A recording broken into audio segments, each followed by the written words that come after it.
오늘 수요예배 시간에 공급되는 하나님의 말씀이 우리 성도님들에게 신앙의 생명과 진리의 말씀으로 함께 하시기를 주님의 이름으로 축복합니다. 오늘 수요예배 시간은 이제 십계명 강의 세 번째 시간으로 함께 하겠습니다. 그래서 말씀의 제목을 하나님을 내 방식대로 바꾸지 말라라는 말씀의 제목으로 은혜를 나누려고 합니다. 사람들은 인생을 살아가면서 참 이렇게 많은 것을 눈으로 확인하려고 합니다. 예를 들면은 우리가 쉽게는 소소하게 물건을 사기 위해 택배를 주문해도 우리는 본능적으로 몇 시간만 이렇게 늦게 되어도 우리가 답답하면 이 택배가 즉시 배송이 도착하는 것인지 아니면 배송이 지연되는 상황인지를 확인하게 되는 경우가 있겠지요. 또 이렇게 누군가는 은행에다가 돈을 이체해 놓고도 불안한 마음이 이렇게 들 수도 있기 때문에 노파심에 누군가는 ATM기에 통장을 이렇게 착 들고 가가지고 입금 내역을 반드시 확인을 해야 마음이 놓이는 사람들이 있습니다.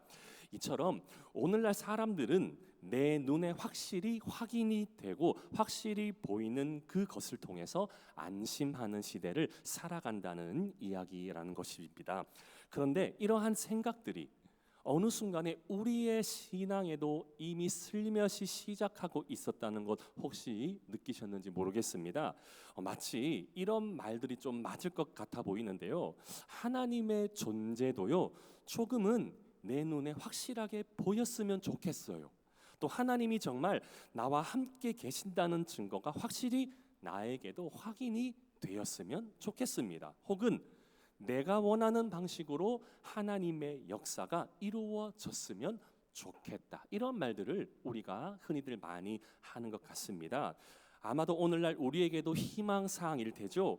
아니 그것이 실제 그 모습 그대로 일어났으면 하는 본심이 우리의 마음일 것입니다. 그런데 이러한 마음은 오늘날 우리들만의 지금 문제가 아니라 당시 본문에 구약시대 출애굽한 이스라엘 백성에게도 있었던 같은 마음이었을지도 모릅니다. 그래서 당시 구약의 이스라엘 백성들은 하나님의 은혜로 그들은 기적적으로 홍해를 건너게 되었습니다. 또한 백성들의 그 삶 가운데 그들을 하나님께서 그 제공해 주셨던 그 구름 기둥과 또 불 기둥을 그들에게 보여주셨고, 또 광야의 여정을 지나면서는 그들이 줄일 때는 하나님께서 어떻게 하셨습니까? 이들의 어려움을 아시고 때에 따라서 만나를 공급해 주셨습니다. 그런데도 이들은 모세가 시내산에 올라간 지 얼마 되지 않았음에도 백성들은 아론에게 이러한 말을 건네고 맙니다. 우리를 만족시키고 또 좋은 곳으로 인도할 신을 만들어 달라. 아까 전에 홍해를 건너서 하나님께서 백성들에게 보호해 주셨던 구름 기둥과 불 기둥의 모습은 저들에게 어디 간 것일까요? 또 저들이 배고팠을 때에 만나와 메추라기를 공급해 주신 그 하나님, 저들에게 과연 어디에 지금 정착이 되어 있었던 걸까요? 왜 그들이 지금 시내산에 올라간 그 모세의 모습에 답답해서 우리를 만족시키고 좋은 곳으로 인도할 그 신을 만들어 달라, 왜 저들은 이러한 생각들을 갖게 되었을까요? 그런데 이 말씀을 접하게 되는 오늘날 우리 믿음의 독자들은 본문의 이스라엘 백성들을 향해 이러한 판단을 쉽게 내리는 것 같습니다. 참 저 사람들 어리석은 사람들이다. 왜냐? 뻔했잖아요. 하나님께서 이리저리 도움을 주시고 함께 해주시는데 어떻게 저들이 지금 저러한 태도를 보일 수가 있겠나?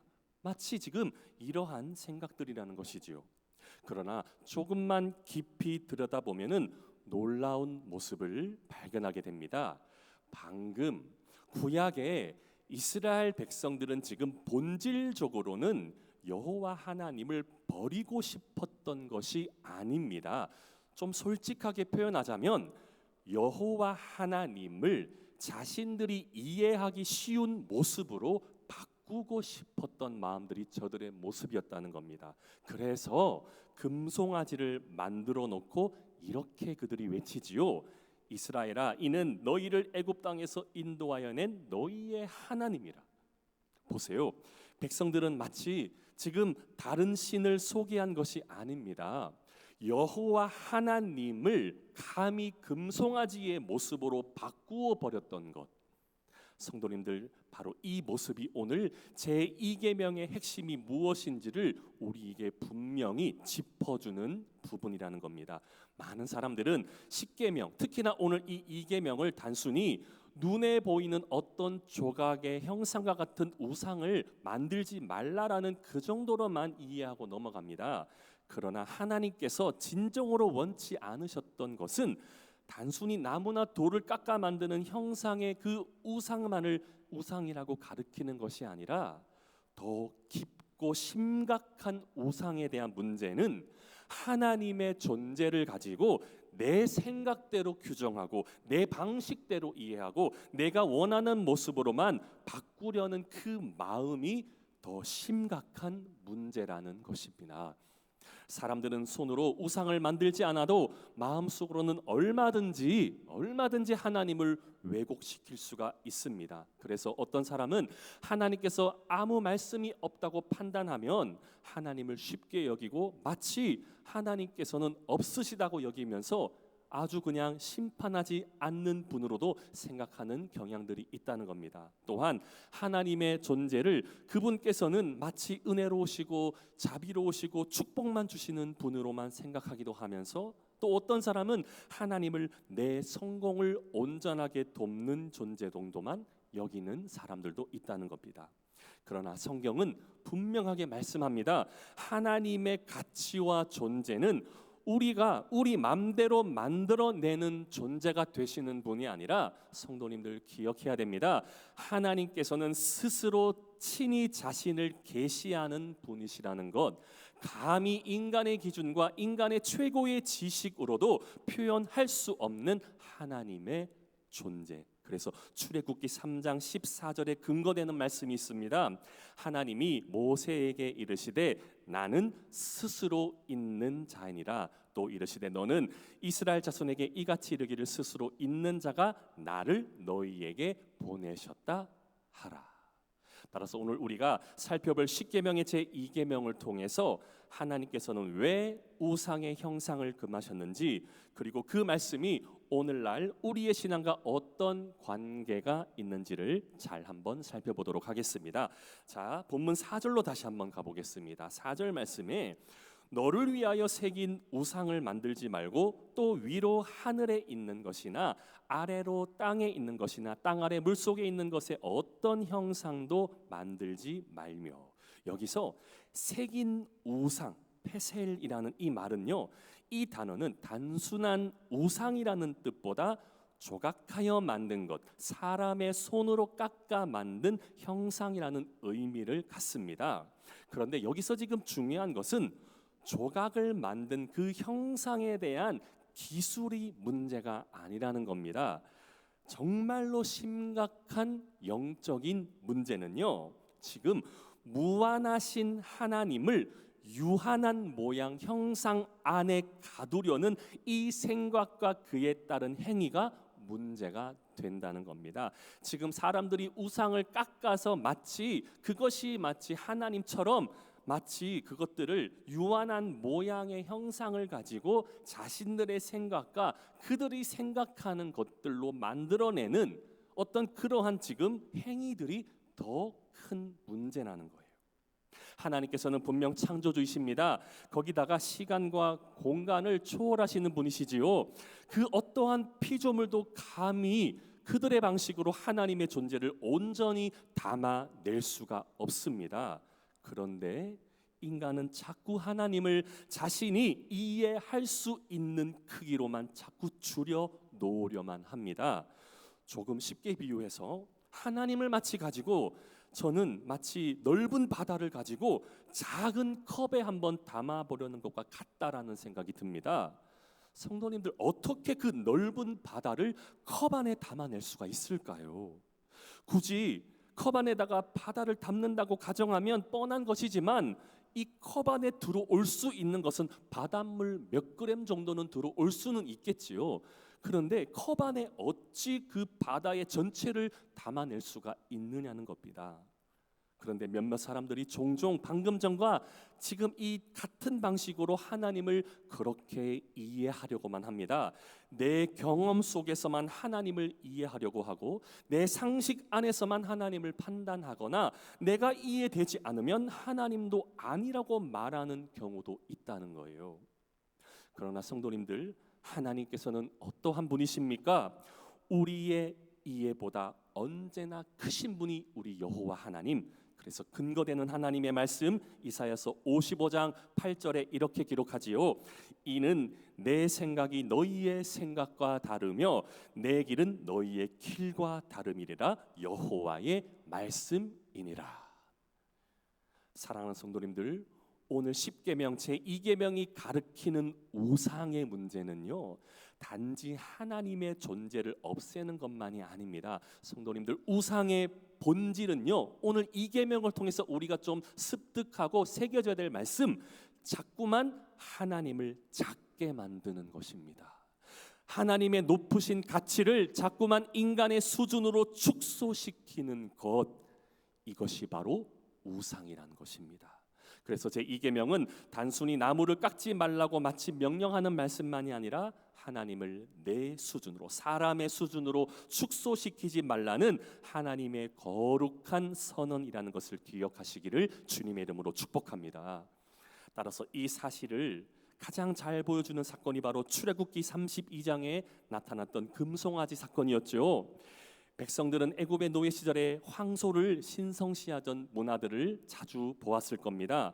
그래서 앞으로 입성하게 될 가나안에서도 이 황소는 세상에서 힘과 풍요를 상징하던 매개체였습니다. 그래서 그들은 여호와 하나님을 눈에 보이는 힘의 상징으로 표현하려고 했기 때문에 저들은 황소를 가지고 마치 하나님화시키는 것처럼 그렇게 만들어버린 겁니다. 하지만 하나님을 어찌 감히 황소로 표현할 수 있겠냐는 것이지요. 신학자 게알더스 보스라는 사람이 이렇게 정의합니다. 우상 숭배는 하나님을 부정하는 데서 시작하지 않는다. 하나님을 인간이 통제할 수 있는 존재로 축소시키는 데서 시작된다. 우리가 하나님을 내 계획 안에만 가두려고만 하고 하나님께서 반드시 내가 원하는 방식으로만 일하셔야 한다고 생각하고 있을 때에 우리는 그렇게 알지 못하는 사이에 하나님을 우상으로 만들고 있지도 모른다는 것을 기억하십시오. 오늘날에도 우상은 그래서 돌이나 나무의 형태로만 존재하는 것만이 아닙니다. 오늘날 우리가 좀 바라봐야 될 현대판 우상의 모습이 이렇습니다. 내 성공만을 위해 존재하셔야 하는 그 하나님, 내 감정만을 위로해 주시기에 그렇게 바쁘신 하나님, 내 의견만 언제나 지정해 주시고 지지해 주시고 죄에 대해서는 자비와 긍휼로만 마치 대해 주시고 그 죄에 대한 잘못을 정확하게 짚어주시지 않으시고 말씀하지 않으시는 그 하나님이 현대판 우상이 될 수가 있다는 거예요. 이 모습은 그래서 성경이 말씀하는 참되신 하나님의 모습이라기보다 내가 만들어낸 나에게 맞추어 주셔야 할 하나님일 수 있다는 것을 주의할 수 있기를 바랍니다. 그러므로 사랑하는 성도님들, 우리는 하나님을 믿는다고 말하는 사람이니 이렇게 한번 질문해 봐야 합니다. 내가 믿고 있는 하나님은 성경이 계시하는 하나님인가, 아니면 내가 만들어내고 있는 하나님의 모습은 없었는가? 이 질문 앞에 정직하게 서는 것이 오늘 십계명 제2계명이 우리에게 주는 첫 번째 도전인 점을 기억하시기를 바랍니다. 그렇다면 하나님을 내 방식대로 바꾸는 일은 우리의 삶에 어떠한 결과를 가져올까요? 처음에는 단지 생각의 차이처럼 볼 수 있습니다. 그러나 하나님을 왜곡하기 시작하면 가장 먼저 변하고 마는 것은 우리의 예배입니다. 하나님을 작게 만들면 그만큼 예배의 모습도 작아지고, 그분을 내 기준에 맞추면 내 예배 역시도 내 만족을 중심으로 하여야만 흘러가는 그러한 예배라는 겁니다. 그래서 하나님은 형상을 만들지 말라고 말씀하신 후에 곧바로 본문 5절 말씀 보십시오. 5절 말씀에 절하지 말며 섬기지 말라라고 이어서 말씀하십니다.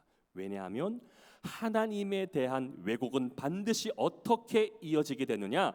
예배의 왜곡으로 이어지기 때문입니다. 그렇기 때문에 저는 이런 생각이 정리가 되는 것 같습니다. 우상은 예배의 중심을 하나님에게서 사람으로 바꾸는 것이 우상이다. 예배의 중심, 예배를 받으시기에 합당하신 하나님으로부터 우리가 집중하는 것이 아니라 사람의 만족을 위해 바꾸어내는 것이 우상일 수가 있다는 겁니다. 하지만 우리가 어떻게 예배를 바라봐야 됩니까? 우리가 생각하는 하나님과 우리가 드리는 예배의 방향은 전혀 우리가 그 방향을 잘 설정해야 됩니다. 하나님을 크게 아는 사람은 하나님만 크게 예배하는 줄을 믿습니다. 하나님을 거룩하게 아는 사람 역시 하나님만 거룩하게 예배합니다. 그러나 하나님을 나의 수준으로 낮추는 사람은 어떻게 되고 말까요? 결국 예배도 자신의 수준으로 낮추게 됩니다. 방금 전에 5절에 그래서 그것들에게 절하지 말며 그것들을 섬기지 말라라고 하는 이 부분에서 여기 절하다, 히브리어 샤하라고 하는 이 의미는 절하라라는 이 모습을 성도님들 어떻게 상상하시겠습니까? 이 모습은요, 단순히 허리를 목내 정도만 숙인다는 의미가 아니라 왕 앞에서 완전히 땅에 붙여서 엎드려서 자신의 삶을 맡긴다라는 의미가 바로 절하다입니다. 또 이어지는 섬기다, 이것은 아바드라는 단어인데요, 이 단어는 노동하다, 봉사하다, 예배하다라는 뜻을 동시에 가리키는 단어인데, 다시 말해 지금 하나님께서 진짜 금하시는 것이 무엇이냐면 단순히 하나님을 말고 다른 것에 절하는 행동만이 지금 중요한 것이 아니라 하나님께서는 삶 전체의 방향이 그분이 아닌 다른 것에 붙잡히는 것들을 금하시는 것임을 기억해야 한다는 거예요. 다른 것에 붙들려 예배하는 모습이 결국 하나님에 대한 예배의 수준을 낮추는 예배일 뿐이라는 겁니다. 오늘날도 그래서 예배는 단지 교회가 공식적으로 정한 예배의 순서도 잘 지키며 예배하는 것도 중요하겠지만요, 참된 하나님을 향한 예배의 본질은 내가 누구를 가장 가치 있게 여기며 살아가는가를 보여주는 삶의 방향이라는 것을 기억하시기를 주님의 이름으로 축복합니다. 즉 정리하면 이것입니다. 예배는 순서만 잘 지켜서 시작과 끝을 지켰다는 것이 참된 예배라는 것이 아니라 내 삶과 예배 시간 모든 것을 통틀어서 나는 이 시간 누구를 가장 가치 있게 여기며 살아가는 그 삶이 바로 참된 예배라는 것입니다. 앞서서 우리가 보기도 했지만 출애굽기 32장의 이 금송아지 사건은 또 하나의 매우 의미심장한 가르침을 줍니다. 모세가 산에 올라간 지 40일이 지났습니다. 백성들은 이 시간을 기다리지 못했습니다. 이들은 왜 기다리지 못했을까요?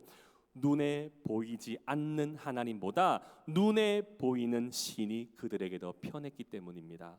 보이지 않는 하나님은 믿음을 요구합니다. 그러나 보이는 우상은 믿음이 필요 없습니다. 왜요? 보이는 우상은 언제든 필요할 때에 찾을 수 있고 만질 수가 있기 때문입니다. 자신의 마음대로 끌고 다닐 수 있게 하는 이 매개체로 보이는 것이 바로 우상이라는 것이죠. 때론 이 우상은 그래서 내가 원하는 곳에도 세워둘 수도 있습니다. 말하자면 우상은 내가 통제할 수 있는 신이 된다는 점이 아주 무서운 것이라는 겁니다. 그러나 성도님들, 하나님은 통제의 대상이 아니시지요. 우리가 감히 하나님을 통제할 수 있는 피조물이 어떻게 되겠습니까? 하나님께서는 오직 경배의 대상인 줄을 믿으시기를 바랍니다. 하지만 우상은 인간이 조정하여 움직이는 신이 될 뿐입니다. 그러나 참되신 하나님은 나라고 하는 한 사람의 삶을 주관하시고 그 삶을 온전히 움직이시는 하나님이심을 기억하시기를 바랍니다. 구약학자 크리스토퍼 라이트가 이렇게 말합니다. 우상은 인간이 하나님을 대신하여 만든 것이 아니라 인간이 하나님을 자기 통제 아래 두기 위해 만들어낸 것이다. 아주 무서운 말입니다. 따라서 오늘날 우리도 하나님을 믿는다라고 말하지만 사실은 하나님께 순종하기보다 하나님을 내 계획에 맞추려고 할 때가 얼마나 많이 있습니까? 하나님, 제가 이러한 계획을 세웠는데요, 축복해 주십시오. 하나님, 제가 이러한 계획들을 꿈꾸고 있습니다. 제가 원하는 길을 열어 주십시오. 그러나 성경은 오늘 이 십계명을 통해서 이렇게 묻는 겁니다.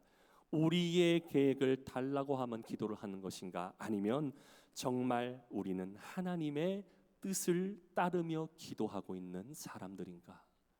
사랑하는 성도님들, 그런 측면에서 오늘날 한국교회가 가장 경계해야 될 우상은 어쩌면 사람 눈에만 잘 보이는 형상이 아닐지도 모릅니다. 오히려 사탄은 평범하게 잘 보이지 않는 모습을 교묘히 우리 심령에 침투시켜서 신앙을 통해 더 잘되고 더 높아지고 더 많이 얻는 것에만 집중시켜서 이것만 가지고 복이라고 입력시키기 위해 바쁘게 움직이는 그러한 사단의 모습. 성도님들, 정확히는 이러한 모습에 바쁘게 우리들이 움직이면 어쩌면 우리들의 모습 속에서는 하나님을 사랑하는 것이 아니라 하나님을 이용하는 신앙으로 흘러갈 위험이 있다는 점도 주의해야 한다는 것입니다. 예배는 하나님과 우리 사이의 거래가 아니지요. 예배는 사랑입니다. 예배는 단순히 업무 계약의 느낌이 아니지요. 예배는 하나님께 무엇을 받아내기 위한 시간이 아니라 하나님께서 어떠한 분이신지를 인정하며 그분 앞에 나 자신을 정직히 하나님의 기준 안에 올려드리는 시간이 되어야 할 줄을 믿으시기를 주님의 이름으로 축복합니다. 저는 그래서 오늘 이 십계명을 통해서 고민이 하나 되더라고요. 예배가 예배답기 위해서 좀 우리 믿음의 사람들이 어떠한 좋은 대안을 찾을 수 있어야 할까라는 고민이 너무 되었습니다. 그래서 곰곰이 한번 떠올려 보자니까 제가 하박국 선지자가 드렸던 예배의 모습이 좀 생각이 났습니다. 이 예배의 모습을 통해서 우리 봉독교회 모든 성도님들께서 이 사람의 예배에 도전을 얻으실 수 있기를 원합니다. 나라가 하박국 선지자의 시절 속에 들어가 보면 나라가 모든 것이 지금 초토화되어서 이방 나라의 압제 아래에 모든 것들의 그 상황, 자유가 없던 시절에 뭔가 해볼 수도 기쁨도 얻을 수도 그저 좌절과 포기가 난무할 수도 있는 충분한 환경과 분위기가 하박국 선지자의 그 살아왔던 분위기였습니다. 그런데 하박국 선지자가 이러한 상황 속에서도 어떻게 하나님 앞에 신실한 예배자가 될 수 있었을까요?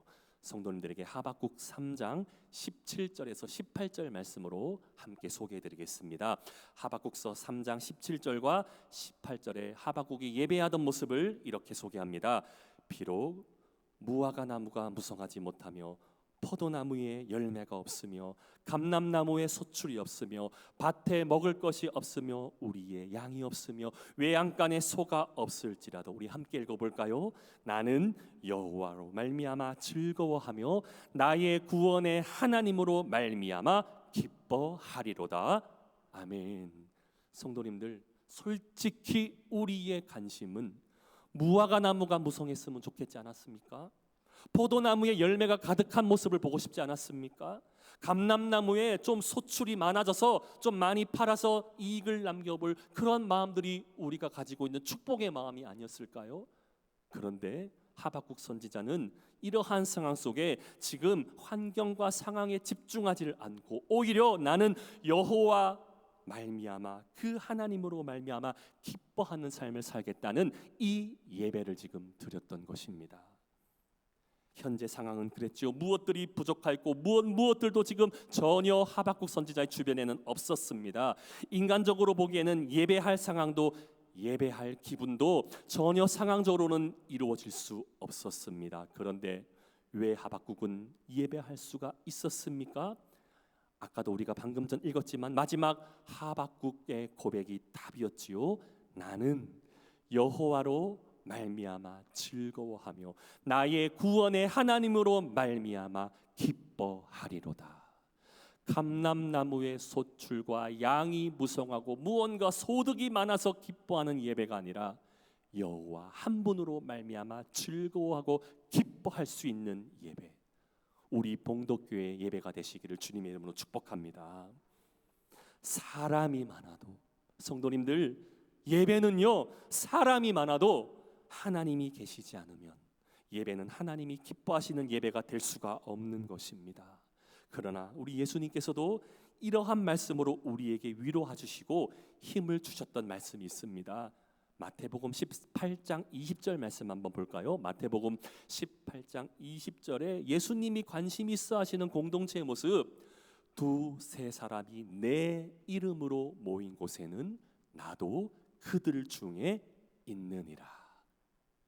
우리 하나님, 환경과 조건 속에 계시는 하나님이 아니라 하나님과 함께 하려는 단 한 사람, 그의 심령 속에 온전히 거하심으로 예배를 받으시는 하나님이 되심을 우리가 기억하고, 우리가 우리 스스로에게만, 사람에게만 만족하고 있는 예배자의 모습이 아니라 우리는 하나님을 만족시켜드리는 영과 진리의 예배로 온전히 설 수 있는 복된 예배자의 삶을 누리실 수 있기를 주님의 이름으로 축복합니다. 이제 하나님께서는 형상을 만들지 말라고 명령하신 후에 말씀 이어집니다. 갑자기 자신의 이름을 이렇게 소개하십니다. 본문 5절 중반절쯤에 이러한 말씀이 있어요. 나 내 하나님 여호와는 질투하는 하나님인즉. 처음 지금 이 말씀을 접하는 사람들은 조금 당황스럽기도 할 겁니다. 하나님도 질투하시는가? 아니, 질투는 인간에게서 나오는 연약한 감정이 아닌가? 이러한 궁금증을 가져볼 법도 합니다. 우리가 흔히 생각하는 질투, 왜 감정적으로 우리가 쉽게 시기와 욕심에서 나오는 감정일 수 있다고 느껴지잖아요. 그러나 하나님께서 말씀하시는 질투는 그러한 의미가 아닙니다. 여기서 질투하다의 원어 칸나라는 의미는요, 어떠한 의미냐면 언약을 끝까지 사수하여 지키려는 모습을 담아낸 표현을 뜻하고 있습니다. 언약을 끝까지 사수하여 지켜야 한다는 그 적극적인 모습. 쉽게 말하면 하나님은 어떠한 질투를 하고 계시냐면요, 너를, 나라는 한 사람, 우상에게 빼앗기고 싶지가 않다. 너와의 관계를 나는 절대로 포기하지 않겠다라고 말씀한다는 것입니다. 한 부부를 생각해 보십시오. 남편이 아내를 정말 사랑한다면 아내가 다른 사람에게 마음을 빼앗겼을 때에 아무런 감정도 느끼지 않는 것이 정상이 아니지 않습니까? 아무 감정도 없다면 그것이 사랑이 없는 것이지요. 사랑하기 때문에 아파하는 것이지요. 사랑하기 때문에 슬퍼하고, 사랑하기 때문에 관계를 회복하기를 원한다는 겁니다. 바로 하나님의 질투하심이 바로 이와 같은 사랑인 줄을 믿습니다. 하나님은 자신의 자존심이 상해서 질투하시는 것이 아닙니다. 성도님들, 하나님께서 질투하시는 이유는 우리와 맺으신 언약의 관계가 우상으로 인해서 깨어지는 것을 보시며 마음 아파하시기 때문인 줄을 믿으시기를 바랍니다. 그래서 제2계명은 두려움의 계명이 아니라 사랑을 지키시는 하나님의 마음이 담긴 계명으로 보셔야 됩니다. 성도님들, 오늘 우리는 십계명의 제2계명을 전혀 새로운 시각으로 보게 됩니다. 하나님께서는 단지 우상의 그 형상만을 미워하시는 것이 목적이 아니었습니다. 하나님의 더 속 깊은 마음은요, 형상 때문에, 그 우상의 형상 때문에 하나님과 사랑하는 당신의 자녀와의 깨지는 관계를 슬퍼하시기 때문입니다. 그러므로 우상은 결국 하나님과 우리의 사이를 갈라놓는 것이지요. 우상은 결국 하나님보다 더 사랑하는 대상이 생겨버린 현상이라는 겁니다. 우상은 하나님보다 더 의지하는 대상이 생기는 것이고, 우상은 하나님보다 더 두려워하는 대상이 생기는 것입니다. 그래서 하나님께서는 우상을 금하셨던 겁니다. 왜냐하면 하나님께서는 우리의 예배를 빼앗기기 싫어서만이 아니시라 먼저는 우리의 마음을 저 우상에게 빼앗기는 것을 그 누구보다도 싫어하셨다는 것, 이것이 하나님이 우리 믿는 자들을 향한 진심의 마음이셨다는 것을 기억하시기를 바랍니다. 사랑하는 성도님들, 오늘 우리는 이 계명을 통해서 매우 중요한 영적 교훈을 하나를 또 배워갑니다. 우상은 단순히 절하는 대상만이 아닙니다. 우상은 하나님을 내 생각대로 자꾸 바꾸는 것, 하나님을 내 경험 안에 자꾸만 가두려는 것, 하나님의 가치를 내 성공을 위한 수단으로만 만드는 것이 우상입니다.